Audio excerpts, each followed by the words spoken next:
With the rhubarb season slowly coming to an end, I figured I'd share another quick and easy recipe to use up that lovely rhubarb fresh out of the garden. So without further ado, let's jump right into today's video where I'll be showing you how to make these rhubarb almond puff pastry tarts.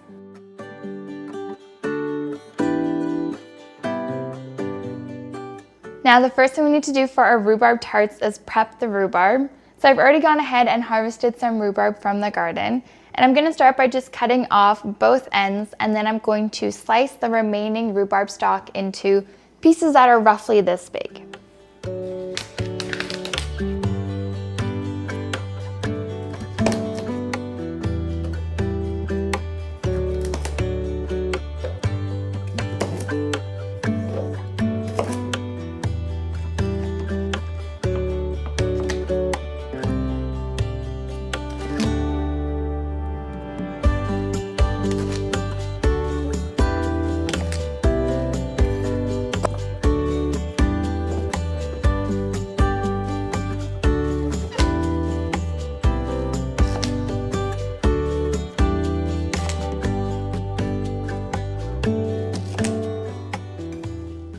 Now rhubarb does hold a lot of moisture, and we obviously don't want all of that moisture soaking into our puff pastry and making it a little bit soggy. So we're going to macerate our rhubarb with about 2 teaspoons of sugar. And basically the sugar is just going to help pull out a lot of that water, and it's going to help make sure that our puff pastry isn't super soggy.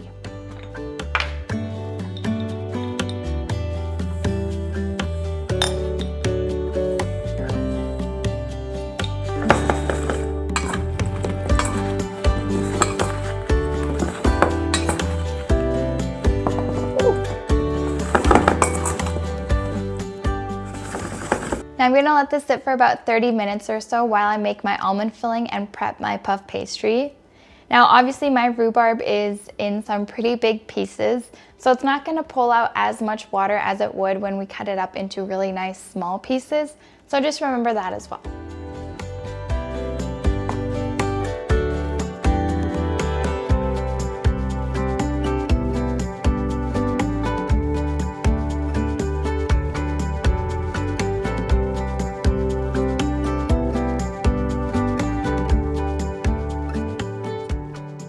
Now the next thing we need to make is our almond filling. So for that I'm using 50 grams of softened butter. Mine is very softened because I left it in the microwave too long.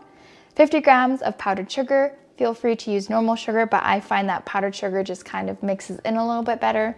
I'm also using a pinch of salt, a good splash of vanilla, and some almond extract. Again, that is optional. If you don't have any almond extract, you can just leave it out, but I'm adding it for a little bit more flavor. I'm also using 1 egg and 50 grams of ground almonds. Now, if you happen to have almond flour, feel free to use that. I don't, so I just used normal almonds that I put into a food processor to kind of blitz up.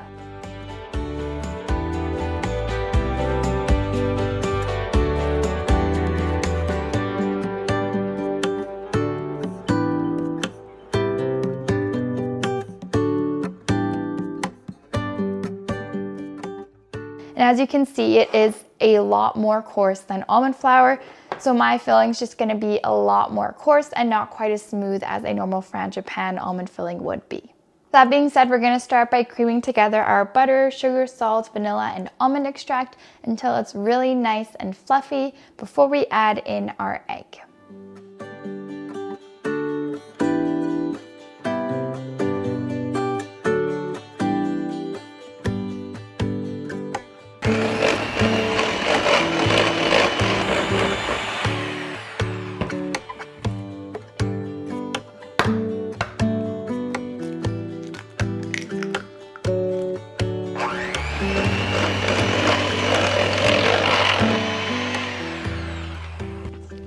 Now at this point, we can also just quickly mix in our ground almonds.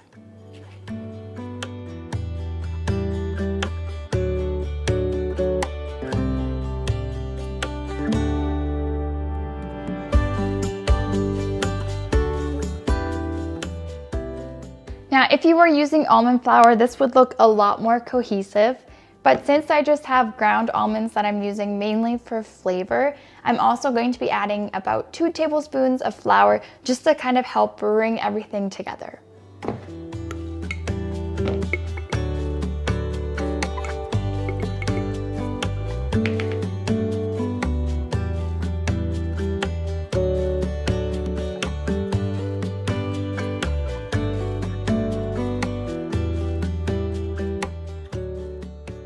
This is about the consistency that I have right now, but remember my butter was very softened, so my mixture is a little bit soft right now, but I'm gonna put it into the fridge while I prep my puff pastry, and that's also gonna help thicken it up a little bit.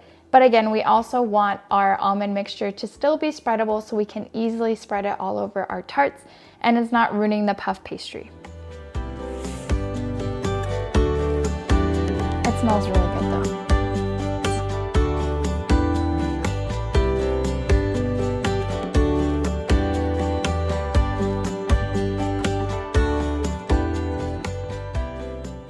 I don't know why I'm so tired today.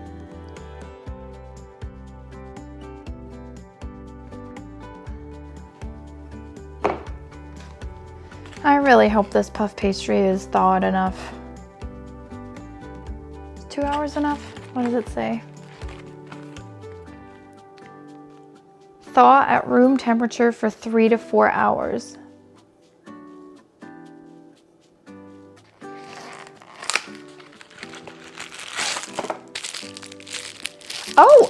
Oh, maybe it is thawed. Questions, concerns?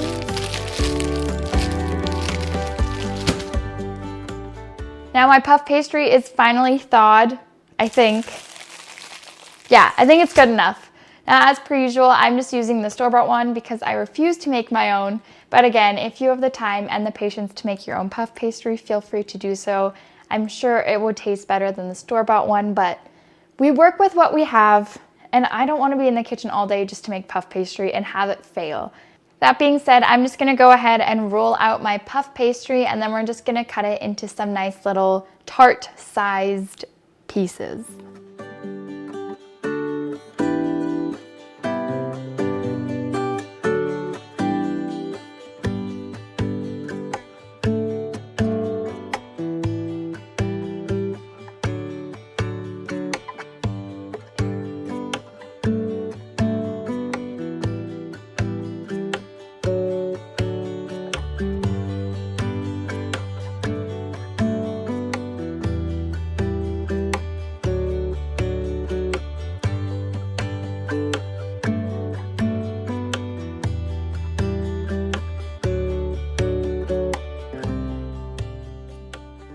Now, like we did with the blueberry tarts that I made last year, we're basically just going to score a border about 1 centimeter in from the edge all the way around. And that's essentially creating a little border that's going to puff up and hopefully contain our filling.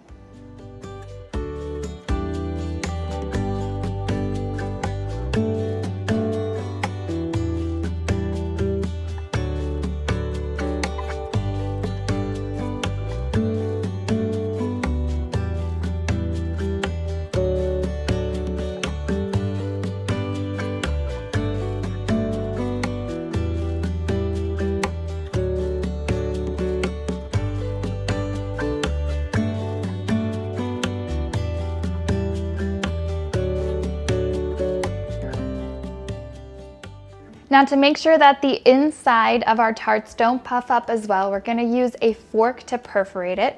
So we're just going to basically poke it, and that should stop it from puffing up.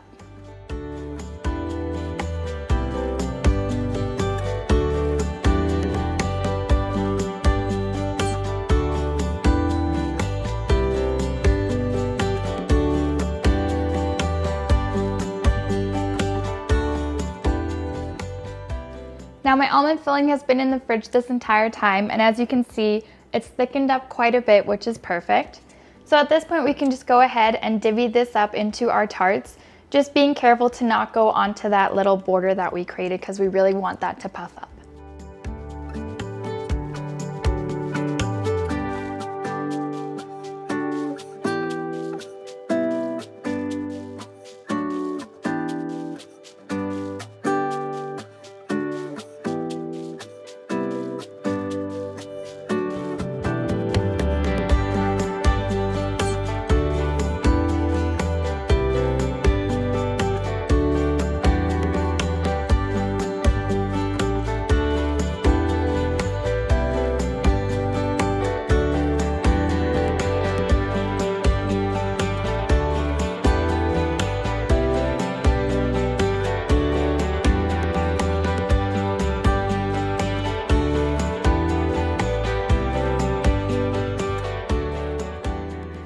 At this point, we can carefully press our rhubarb stalks into our almond filling.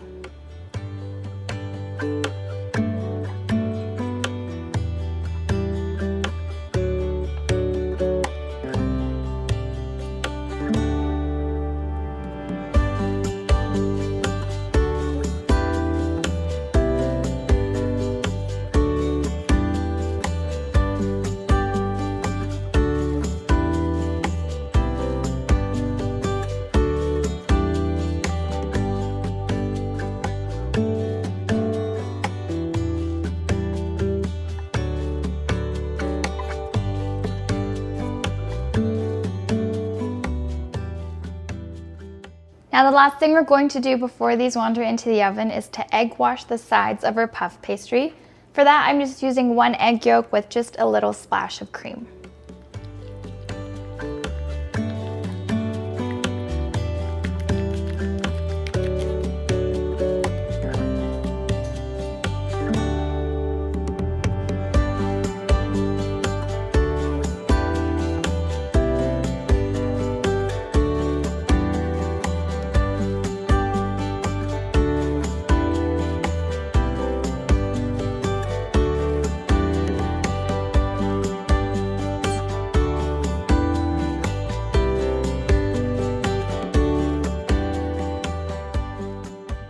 Now we can pop these into the oven that's been preheated to 360 degrees Fahrenheit or 180 degrees Celsius, and they're going to bake for about 35 to 40 minutes. And there's our rhubarb almond tarts. Now I'm going to serve these with a healthy sprinkling of powdered sugar and some freshly whipped cream, but some vanilla ice cream would also work really well with these, but that's totally up to you. So that's going to be everything for today's video. If you enjoyed the video, don't forget to give it a thumbs up or write me a comment down below. And as always, the entire recipe is going to be in the description box as well.